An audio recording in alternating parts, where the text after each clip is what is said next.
왜 이렇게 마음이 무거운 걸까요? 나만 이렇게 약한 건가요? 조금만 더 힘내라는 말이 왜 이렇게 버겁게 느껴질까요? 무너질 것 같은 이 마음, 하나님도 실망하셨을까요? 그런데 당신이 느끼는 그 무거움이 약함이 아니라 애써온 증거라면 어떨까요? 어떤 날들이 있습니다. 특별한 일이 일어나지 않았는데도 마음이 무겁게 가라앉는 날. 아침에 눈을 뜨는 순간부터 이유 없이 불안하고 이유 없이 슬프고 이유 없이 모든 게 버거운 날. 주변 사람들은 말합니다. 힘내. 긍정적으로 생각해. 다 잘 될 거야. 하지만 그 말들이 오히려 더 무겁게 느껴질 때가 있습니다. 나는 왜 힘을 낼 수 없는 걸까? 나는 왜 긍정적이지 못한 걸까? 나는 왜 이렇게 약한 걸까? 그렇게 우리는 무거운 마음을 느끼는 것조차 스스로를 책망하는 이유로 삼습니다. 상한 갈대를 꺾지 아니하시며 꺼져가는 심지를 끄지 아니하시리니. 이사야 423. 하지만 하나님은 우리의 무거운 마음을 어떻게 보실까요? 연약함으로? 실패로? 믿음 없음으로? 아닙니다. 오늘은 당신이 지금 느끼는 그 무거운 마음이 결코 약함의 증거가 아니라는 이야기를 하려 합니다. 오히려 그것은 당신이 그동안 얼마나 애써왔는지를 보여주는 고귀한 흔적이라는 것을 말씀드리려 합니다. 파트 2 첫 번째 이야기 웃어야 하는 여자. 김수진 씨, 29세. 광고 회사에서 일하는 마케터입니다. 수진 씨는 주변 사람들에게 늘 밝은 사람으로 통합니다. 회사에서도 친구들 사이에서도 가족들 앞에서도 수진 씨는 항상 웃었습니다. 수진이는 참 긍정적이야. 수진이는 멘탈이 강해. 수진이는 걱정이 없어 보여. 사람들은 그렇게 말했습니다. 하지만 수진 씨만 알고 있었습니다. 그 웃음 뒤에 무엇이 있는지. 어느 금요일 저녁이었습니다. 회사에서 중요한 프레젠테이션이 있었습니다. 3개월간 준비한 프로젝트였습니다. 결과는 좋았습니다. 클라이언트도 만족했고 상사도 칭찬했습니다. 수진 씨, 정말 수고했어요. 역시 믿고 맡기길 잘했어요. 수진 씨는 웃으며 대답했습니다. 감사합니다. 좋은 결과 나와서 다행이에요. 동료들과 회식을 했습니다. 맥주를 마시며 웃었습니다. 농담을 주고받았습니다. 밤 11시쯤 집에 도착했습니다. 현관문을 닫는 순간 수진 씨의 웃음이 사라졌습니다. 신발을 벗고 거실 소파에 털썩 주저앉았습니다. 갑자기 무언가가 무너져 내리는 느낌이었습니다. 가슴이 답답했습니다. 숨을 쉬기가 힘들었습니다. 이유 없이 눈물이 났습니다. 왜 이러지? 분명 오늘 잘 됐는데 왜 이렇게 마음이 무거운 거지? 수진 씨는 손으로 얼굴을 감쌌습니다. 눈물이 멈추지 않았습니다. 이유도 모른 채 10분쯤 지났을까요? 간신히 진정하고 침실로 들어갔습니다. 침대에 누웠습니다. 천장을 바라보았습니다. 나는 왜 이렇게 약한 걸까? 오늘 잘 됐는데 왜 슬픈 걸까? 다른 사람들은 안 그런 것 같은데. 핸드폰을 집어들었습니다. SNS를 열었습니다. 친구들의 게시물이 보였습니다. 오늘도 행복한 하루. 감사합니다. 긍정 에너지 충전. 수진 씨는 핸드폰을 던져버렸습니다. 나만 이런가? 나만 이렇게 힘든가? 내 영혼아, 내가 어찌하여 낙심하며 어찌하여 내 속에서 불안해하는가? 시편 425. 하지만 그 질문에 수진 씨는 답할 수 없었습니다. 왜 낙심하는지, 왜 불안한지 스스로도 알 수 없었습니다. 그냥 무거웠습니다. 그렇게 며칠이 지났습니다. 월요일 아침 출근했습니다. 동료들이 인사했습니다. 주말 잘 보냈어요? 수진 씨는 웃으며 대답했습니다. 네, 잘 쉬었어요. 하지만 거짓말이었습니다. 주말 내내 침대에 누워 있었습니다. 아무것도 하지 못했습니다. 그냥 천장만 바라보았습니다. 회의 시간이 되었습니다. 다음 프로젝트에 대한 논의였습니다. 상사가 말했습니다. 수진 씨, 이번에도 맡아줄 수 있죠? 수진 씨는 웃으며 대답했습니다. 네, 물론이죠. 하지만 속으로는 비명을 지르고 싶었습니다. 더 이상 못하겠어. 힘들어. 도와줘. 하지만 그 말을 입 밖으로 꺼낼 수 없었습니다. 사람들이 실망할까봐, 약하다고 생각할까봐, 믿음이 없다고 할까봐, 그렇게 수진 씨는 웃으며 무너지고 있었습니다. 파트 3 첫 번째 이야기 상한 갈대를 꺾지 않으시는 분. 어느 일요일 아침이었습니다. 수진 씨는 교회에 나가고 싶지 않았습니다. 사람들을 만나는 것이 버거웠습니다. 잘 지내? 라는 인사에 또 네, 잘 지내요라고 웃어야 한다는 것이, 하지만 습관적으로 준비를 했습니다. 예배당에 앉았습니다. 찬양이 시작되었습니다. 입술은 움직였지만 소리는 나오지 않았습니다. 목사님의 설교가 시작되었습니다. 이사야 42장 3절 말씀이었습니다. 상한 갈대를 꺾지 아니하시며 꺼져가는 심지를 끄지 아니하시리니. 목사님은 천천히 말씀하셨습니다. 상한 갈대, 이미 금이 간 갈대입니다. 바람이 불면 꺾일 것 같은 갈대입니다. 쓸모없어 보입니다. 다시 쓸 수 없을 것 같습니다. 그런데 하나님은 그 갈대를 꺾지 않으신다고 하십니다. 왜일까요? 하나님은 그 갈대가 약해서가 아니라 그동안 너무 많은 바람을 견뎌왔기에 상했다는 것을 아시기 때문입니다. 수진 씨의 귀가 열리기 시작했습니다. 꺼져가는 심지도 마찬가지입니다. 빛이 희미합니다. 곧 꺼질 것 같습니다. 하지만 하나님은 그 심지를 끄지 않으신다고 하십니다. 왜일까요? 그 심지가 쓸모없어서가 아니라 그동안 너무 오래 타올랐기에 이제 힘이 없다는 것을 아시기 때문입니다. 수진 씨의 눈에서 눈물이 흘러내리기 시작했습니다. 목사님은 계속 말씀하셨습니다. 여러분, 지금 당신의 마음이 무겁습니까? 그것은 당신이 약해서가 아닙니다. 그것은 당신이 그동안 너무 많이 애써왔다는 증거입니다. 당신이 지금 무너질 것 같습니까? 그것은 당신이 믿음이 없어서가 아닙니다.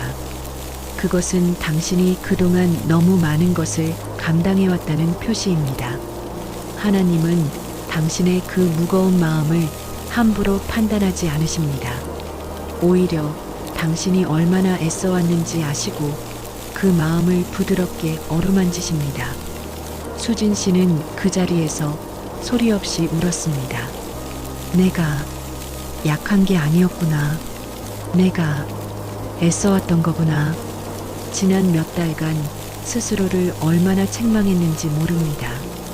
왜 이렇게 약해? 왜 힘을 못 내? 왜 긍정적이지 못해?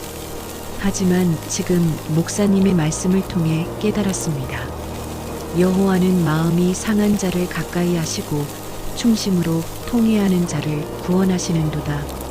시편 3418.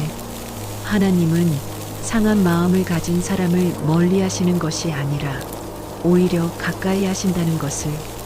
수진 씨의 마음이 조금씩 가벼워지기 시작했습니다. 파트 4 첫 번째 이야기 무거움의 의미. 예배가 끝나고 수진 씨는 집으로 돌아왔습니다. 여전히 마음은 무거웠습니다. 여전히 불안했습니다. 하지만 하나가 달라졌습니다. 그 무거움을 더 이상 책망하지 않게 되었습니다. 다음 주 월요일 아침 출근했습니다. 동료가 물었습니다. 주말 잘 보냈어요? 이번에는 거짓말하지 않았습니다. 솔직히 좀 힘든 주말이었어요. 동료가 놀란 표정으로 물었습니다. 수진 씨가요? 무슨 일 있어요? 수진 씨는 잠시 망설이다가 말했습니다. 특별한 일은 없는데 그냥 마음이 무거웠어요. 요즘 좀 그래요. 동료는 고개를 끄덕였습니다. 저도 그럴 때 있어요. 수진 씨도 힘들 때가 있구나. 항상 밝아서 몰랐어요. 수진 씨는 그 말에 묘한 위로를 받았습니다. 나만 그런 게 아니구나. 다들 비슷하구나. 회의 시간이 되었습니다. 상사가 새 프로젝트에 대해 말했습니다. 이번에는 솔직하게 말했습니다. 죄송한데요. 이번에는 제가 좀 쉬어갈 수 있을까요? 요즘 체력적으로 좀 힘들어서요. 상사는 잠시 생각하다가 대답했습니다. 그래요. 다른 팀원에게 맡기죠. 수진 씨도 좀 쉬는 게 좋겠어요. 수진 씨는 안도했습니다. 말해도 괜찮았구나. 무너지는 게 아니라 쉬어가는 거구나. 수고하고 무거운 짐진 자들아 다 내게로 오라. 내가 너희를 쉬게 하리라. 마태복음 1128. 수진 씨는 깨달았습니다. 무거운 마음이 드는 것은 약한 것이 아니라 쉬어야 한다는 신호라는 것을, 그리고 그것을 인정하는 것이 무너지는 것이 아니라 오히려 자신을 지키는 것이라는 것을. 파트 5 두 번째 이야기. 완벽해야 하는 남자. 이준호 씨 45세 고등학교 교사입니다. 준호 씨는 학생들에게 늘 든든한 선생님으로 통합니다. 학생들이 고민을 털어놓으면 항상 따뜻하게 들어주고 조언해줍니다. 선생님은 항상 안정적이세요. 선생님은 흔들리는 모습을 본 적이 없어요. 학생들은 그렇게 말합니다. 동료 교사들도 마찬가지입니다. 준호 선생님은 멘탈이 강해. 준호 선생님은 어떤 상황에도 흔들리지 않아. 하지만 준호 씨 자신은 알고 있었습니다. 그것이 사실이 아니라는 것을. 어느 목요일 저녁이었습니다. 학교에서 중요한 회의가 있었습니다. 학생 지도 문제로 학부모와 갈등이 있었던 건이었습니다. 회의는 3시간이나 이어졌습니다. 학부모의 항해, 교장의 압박, 동료들의 시선. 준호 씨는 끝까지 침착하게 대응했습니다. 차분하게 설명했습니다. 감정을 드러내지 않았습니다. 회의가 끝났습니다. 동료들이 말했습니다. 역시 준호 선생님이에요. 저 같았으면 진작 화냈을 텐데. 준호 씨는 웃으며 대답했습니다. 뭐려, 별일 아니에요. 하지만 별일이었습니다. 큰일이었습니다. 집에 도착했습니다. 아내가 반겼습니다. 오늘 회의 어떻게 됐어요? 준호 씨는 대답했습니다. 잘 해결됐어. 아내는 안심한 표정으로 고개를 끄덕였습니다. 준호 씨는 서재로 들어갔습니다. 문을 닫았습니다. 의자에 앉았습니다. 그리고 갑자기 호흡이 가빠지기 시작했습니다. 가슴이 두근거렸습니다. 손이 떨렸습니다. 식은땀이 났습니다. 무슨 일이지? 준호 씨는 당황했습니다. 심호흡을 했습니다. 하지만 진정되지 않았습니다. 10분쯤 지났을까요? 간신히 안정을 찾았습니다. 나 괜찮은 거 맞나? 하지만 그 생각을 곧바로 떨쳐냈습니다. 정신 차려. 나는 선생님이야. 흔들리면 안 돼. 다음 날 학교에 출근했습니다. 학생들이 인사했습니다. 선생님, 안녕하세요. 준호 씨는 웃으며 대답했습니다. 그래, 잘 지냈니? 하지만 속으로는 계속 불안했습니다. 어젯밤 그 증상은 뭐였을까? 혹시 또 그럴까? 수업 시간이 되었습니다. 학생들 앞에 섰습니다. 평소처럼 수업을 시작했습니다. 하지만 중간에 갑자기 머릿속이 하얘지는 느낌이었습니다. 무슨 말을 하고 있는지 스스로도 알 수 없었습니다. 간신히 수업을 마쳤습니다. 교무실로 돌아왔습니다. 책상에 앉았습니다. 그러므로 염려하지 말라 이는 이방인들이 구하는 것이라. 마태복음 632. 하지만 그 말씀조차 준호 씨에게는 위로가 되지 않았습니다. 염려하지 말라고? 나는 지금 무너지고 있는데? 준호 씨는 자신이 무서웠습니다. 나는 선생님인데, 학생들의 멘토인데, 이렇게 약해서 되나? 파트 6 두 번째 이야기 꺼져가는 심지를 끄지 않으시는 분. 그날 저녁 준호 씨는 오랜만에 교회 저녁 예배에 갔습니다. 최근 몇 주간 바쁘다는 핑계로 나가지 않았습니다. 하지만 오늘은 어딘가에 기대고 싶었습니다. 예배당에 앉았습니다. 사람이 많지 않았습니다. 찬양이 시작되었습니다. 조용한 분위기였습니다. 준호 씨는 눈을 감았습니다. 찬양을 들었습니다. 나 같은 죄인 살리신 그 은혜 놀라워. 그 가사가 마음에 스며들었습니다. 목사님의 설교가 시작되었습니다. 오늘 말씀은 이사야 42장 3절입니다. 상한 갈대를 꺾지 아니하시며 꺼져가는 심지를 끄지 아니하시리니. 꺼져가는 심지, 빛이 희미합니다. 조금만 바람이 불어도 꺼질 것 같습니다. 그런데 하나님은 그 심지를 끄지 않으신답니다. 오히려 조심스럽게 바람을 막아주시고 기름을 더해주십니다. 왜일까요? 그 심지가 그동안 얼마나 오래 타올랐는지 아시기 때문입니다. 여러분, 당신이 지금 무너질 것 같습니까? 당신이 지금 감당할 수 없을 것 같습니까? 그것은 당신이 약해서가 아닙니다. 그것은 당신이 그동안 너무 오래, 너무 많이 빛을 내주었기 때문입니다. 준호 씨의 눈에서 눈물이 쏟아지기 시작했습니다. 목사님은 계속 말씀하셨습니다. 주께서 이르시되 내 은혜가 내게 족하도다. 이는 내 능력이 약한 데서 온전하여짐이라. 고린도후서 129. 하나님은 우리가 강할 때만 쓰시는 분이 아닙니다.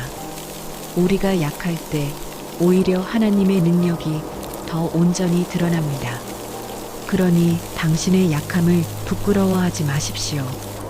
당신의 무거운 마음을 숨기지 마십시오. 그것을 하나님께 드리십시오. 하나님은 그 무거운 마음을 함부로 판단하지 않으십니다. 오히려 그 마음을 품어주시고 위로해 주십니다. 준호 씨는 그 자리에서 처음으로 자신의 약함을 인정했습니다. 나는 지금 힘들어. 나는 지금 무너질 것 같아. 나는 도움이 필요해. 그리고 그것을 인정하는 순간 오히려 마음이 가벼워졌습니다. 여호와는 자기를 경외하는 자, 곧 그의 인자하심을 바라는 자를 살피사. 시편 14,711. 하나님은 지금 이 순간도 자신을 살피고 계신다는 것을, 완벽한 모습이 아니어도, 강한 모습이 아니어도 그대로의 모습으로. 예배가 끝나고 집으로 돌아왔습니다. 아내가 물었습니다. 예배 은혜로웠어요? 준호 씨는 고개를 끄덕였습니다. 그리고 처음으로 솔직하게 말했습니다. 여보, 사실 요즘 제가 좀 힘들어요. 아내는 깜짝 놀란 표정으로 물었습니다. 당신이? 무슨 일 있어요? 준호 씨는 천천히 말했습니다. 특별한 일은 아니고 그냥 마음이 무거워요. 학교에서도 집에서도 완벽해야 한다는 부담이 컸나 봐요. 아내는 준호 씨의 손을 잡았습니다. 당신도 힘들 때가 있죠. 당연한 거예요. 완벽하지 않아도 돼요. 준호 씨는 그 말에 눈물이 났습니다. 나 완벽하지 않아도 되는구나. 그날 밤 준호 씨는 오랜만에 편안하게 잠들 수 있었습니다. 파트 7 무거운 마음을 함부로 판단하지 않으시는 분, 두 사람의 이야기를 들으셨습니다. 29세 마케터 수진 씨, 45세 교사 준호 씨, 나이도 다르고 직업도 다르고 상황도 달랐습니다. 하지만 한 가지는 같았습니다. 무거운 마음을 느끼는 자신을 약하다고 책망했다는 것. 그리고 또 한 가지, 하나님은 그 무거운 마음을 함부로 판단하지 않으신다는 것. 여호와께서 은혜로우시며 자비하시며 노하기를 더디하시며 인자하심이 풍부하시도다. 시편 1458. 하나님은 우리의 무거운 마음을 보실 때 왜 이렇게 약하냐고 책망하지 않으십니다. 오히려 그동안 얼마나 애썼기에 이렇게 무거운 거니? 하고 물으십니다. 당신이 지금 느끼는 그 무거움, 그것은 약함의 증거가 아닙니다. 그것은 당신이 그동안 얼마나 많이 애써왔는지 보여주는 고귀한 흔적입니다. 당신이 지금 무너질 것 같습니까? 그것은 실패가 아닙니다. 그것은 당신이 그동안 너무 많은 것을 감당해왔다는 용기의 표시입니다. 상한 갈대를 꺾지 않으시고 꺼져가는 심지를 끄지 않으시는 하나님.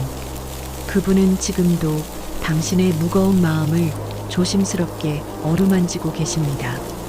그러므로 우리는 긍휼하심을 받고 때를 따라 돕는 은혜를 얻기 위하여 은혜의 보좌 앞에 담대히 나아갈지니라. 히브리서 416. 당신의 무거운 마음 숨기지 마십시오. 당신의 약한 모습 부끄러워하지 마십시오. 그대로 하나님께 나아가십시오. 하나님은 그 모든 것을 품어주실 것입니다. 이런 이야기들을 전할 때마다 저 역시 큰 위로를 받습니다. 우리 모두 비슷한 무거움을 안고 살아가고 있구나. 혼자가 아니구나. 그런 생각이 듭니다. 앞으로도 이 채널에서는 하나님의 좋은 말씀과 삶의 위로가 되는 이야기들을 계속 전하겠습니다. 만약 오늘 이 이야기가 당신에게 작은 위로가 되었다면 구독과 좋아요로 함께 해주세요. 당신의 작은 손길이 또 다른 누군가에게는 큰 위로가 될 수 있습니다. 오늘 하루도 당신의 무거운 마음을 품어주시는 그분의 은혜가 함께 하시기를 기도합니다.